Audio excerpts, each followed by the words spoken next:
Dang, man. Is that a horsepower ink pipe? That is. Is this a S&S cam plate and oil pump? It is. What are you doing? Is this a Baker grudge box down here? It is. Is this fuel moto pistons? It is. You already know the answers to this. Is that a horsepower ink intake? It is. What's happening here? Looks like there's a whole bunch of stuff going on. Looks like there's a very high-end build happening over meow. We got a downward pump. We got a Hayden M6, primary chain tensioners, some recluse, these torque drive plates, and basket. So More fueling parts. The Thundermax fan for the back of the oil cooler. What's happening here? What's going on with this thing? I feel like we should be recording it because there's like a bunch of like really nice stuff. Oh, and a power vision. Don't forget the power vision.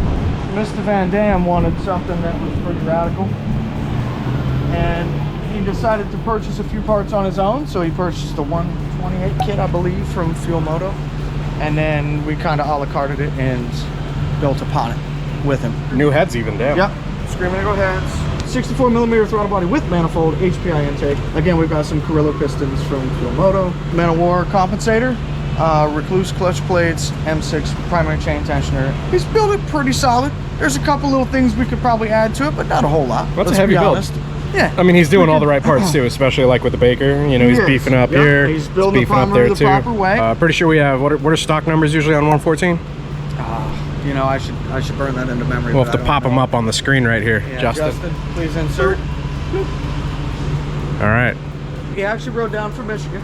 Yep. From Michigan? Yes, sir. Holy shit, Brandon Van Dam. I wanted to say Rob, but thank you, dude. That's awesome, man. You're riding all the way down from Michigan, like here to the Blockhead garage. It's pretty sick. Right. Yep. Yeah, it's pretty neat. Just for parts on this bike, it's substantial.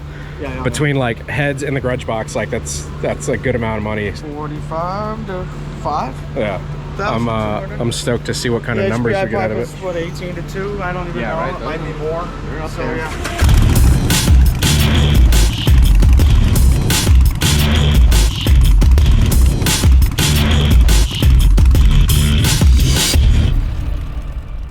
Before we get too far into this video, we're gonna be doing something a little new. What the f?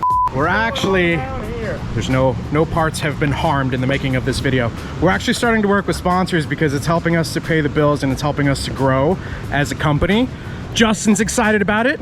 Chris is excited about it. The sponsor of today's episode is Omaze. Let's cut to the B-roll and see what it's all about. We're excited to be working with Omaze to offer you the chance to win a Superformance Mark III-R. All while supporting a great cause, the Peterson Automotive Museum. Go to omaze.com/blockhead to enter for your chance to win. The Superformance Mark III-R is modeled after the iconic Shelby Cobra, the race car that put the legend Carroll Shelby on the map. The specs on this car are crazy. The powertrain is a 7.3-liter Ford Goldzilla V8 engine. It has a TKX 5-speed manual transmission, rear-wheel drive, and also has a front splitter, rear diffuser, blackout package, roll bar hoop, LED lighting, 18-inch wheels, Willwood 6-piston front brakes to really stop and slow down all of this power. Has a limited slip differential, Superformance electronic gauges, carbon fiber dash, leather seating with red stitching, and more. Contributions for this will help the Peterson Automotive Museum, which is a nonprofit that explores and presents the history of the automobile and its impact on global life and culture.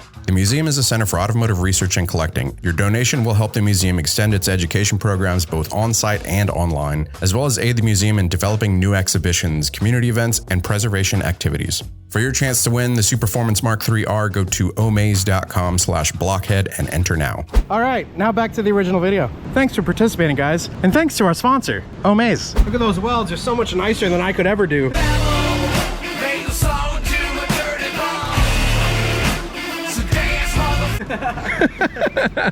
I've got so much of an appreciation for that now, like after having started, because they get like one chance at that.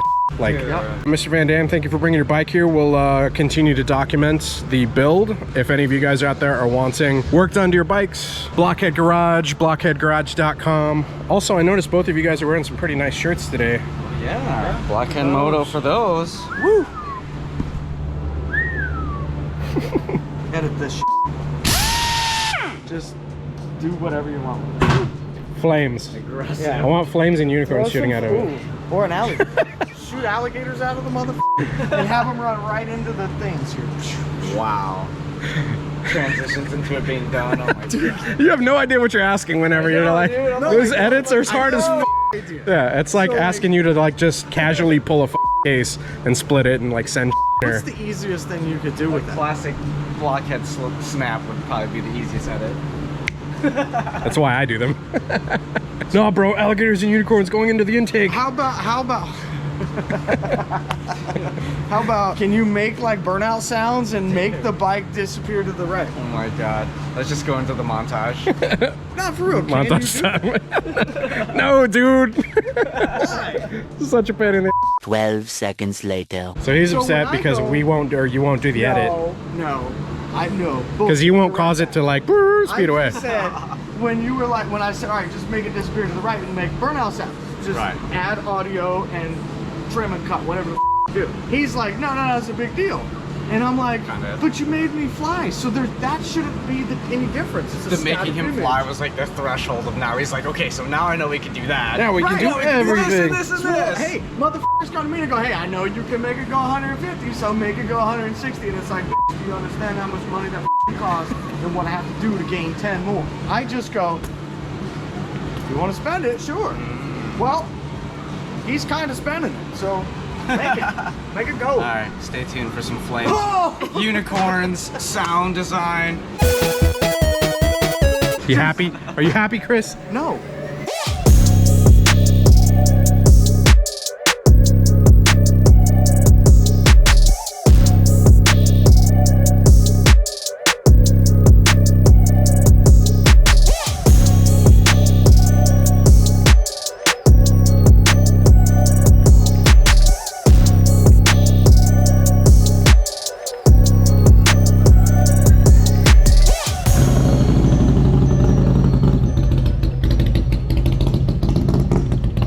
Take it out and come back or what? Yep. Yeah, a little test ride and then see what he thinks. What'd you think of your first ride on it? Oh, it rips. Yeah? Yeah, the thing's killer. Crazy different? I don't know how I drove the bike before without it. Like, Pretty big total- difference total with before and different after. Yeah. Yeah. Brand new. So what made you go with all the components that you did, man? There's like a lot of really like high-end stuff here. a lot of those people like HPR, they're pretty local to us. I go down their bike nights, killer bike nights. You know, S&S. It's just, you know, try to support the more local people to me. You know, I like the homemade stuff. You know what I mean? Right on. Yeah. So you're from Michigan, right? Yep, Michigan. Well, you rode all the way down here. Yeah. Stayed in a hotel. Yep. Kind of did the Orlando thing for a little bit, right? Oh man, the weather down here is crazy. Nice. I was not expecting humidity. I like the weather, but man, it was humid. Justin's in the same boat with being I from know. Chicago, yeah. It's the humidity that gets you, man. Well, thank you for bringing it by, man. They tell you what horsepower and torque was? They give you the sheet? Yeah, I think I looked. It was like 136, 140 something for torque. Yeah. Killer bill. Happy with it? Oh yeah. Oh, yeah. All right, man. Well, congrats on the new ride. Thank you again. We're going to get you some key tags, stickers, all that good stuff. All right, guys. So putting an ending on Mr. Van Dam's episode with the Fuel Moto stuff. Chris, what did you think of all the components that were used for that build? I thought it was a pretty good package, actually. Yeah. Yeah. I mean, he had the HPI pipe, which I know was on back order for a good amount of time. He also had a Baker transmission, which is, 6-speed. you know, addressing the issue once you get up to a certain power threshold, and third and fourth gear being the weak link above like 150, like I would say above 160. At 2,000, you're already over 100, and then you're just living it all the way through. Yeah, Nowhere it's does it dip. Pretty level. It's just raw power all the way across. Yeah, super clean line. Very I mean, much it's so. immediate power too. Yeah, Like, it is. Immediate on throttle. It is on, and it is always on. And he seemed to be very pleased. I know I was very pleased.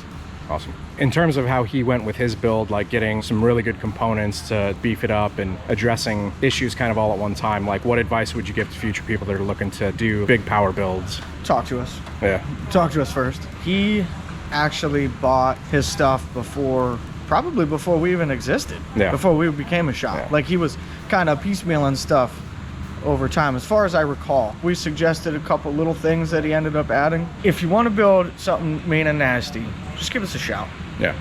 There's plenty of different engine builds, plenty of different people that put engines together, and will sell you kits and buy this and buy that and yada yada yada. You could do a la carte kits. There's all kinds of ways to get there, but you'll definitely want some key components. Yeah. No matter what. It was nice to use HPI's pipe because we haven't used one yet. Right.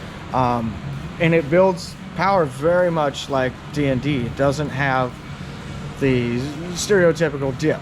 Right. It's pretty much on all the time. I think that was matched with their intake. You know, there was some extra little pieces that went into this that helps get that horsepower up a little bit more. And again, if it's something you want to do at home, because as you saw earlier in the video, I think we had a layout of all the parts. Yeah. About the only parts we may not have covered in the video that I recall might have been the primary parts, but that's okay. We did the Man of War comp, we did a Recluse clutch, the Hayden M8 chain tensioner, and the Baker's 6-speed. So those components may not have actually been addressed in the video. I can't remember where we had them on the table, but regardless, he did it right. He did it upright. He's got a super strong bike. He's super happy. Hard to beat those numbers out of a 124. I mean, not without spending a lot of money and a lot of time. Yeah, it's really good. I mean, you're talking about cracking case, like to get any more. 145 and 136 is nothing to turn your nose down at. No, I it's good. Especially when it's punchy and it hits you right in the ass right off the get-go. Yeah.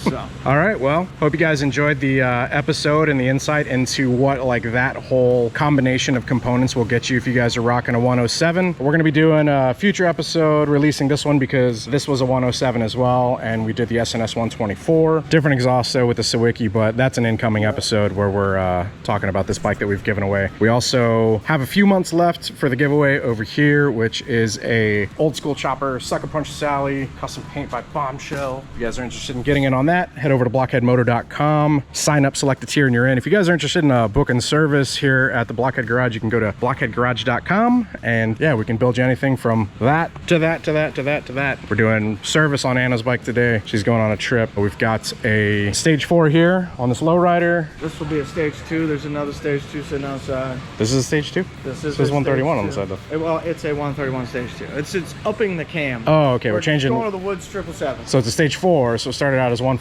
They got the stage 4, right, and now we're changing the cam. So this is Dylan's bike, which has been on the lift for a while. Been waiting on paint and powder, so hopefully we're getting parts soon back from that, and you guys will be seeing that episode finished soon as well. This is Chris's suicide chopper. Suicide chopper. We paid $200 for it, and it's a death trap.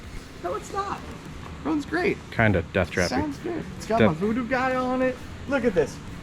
Nowhere. Little suicide shift. Do you get 10 more horsepower? 10 plus horsepower. And 5. So I actually got 15.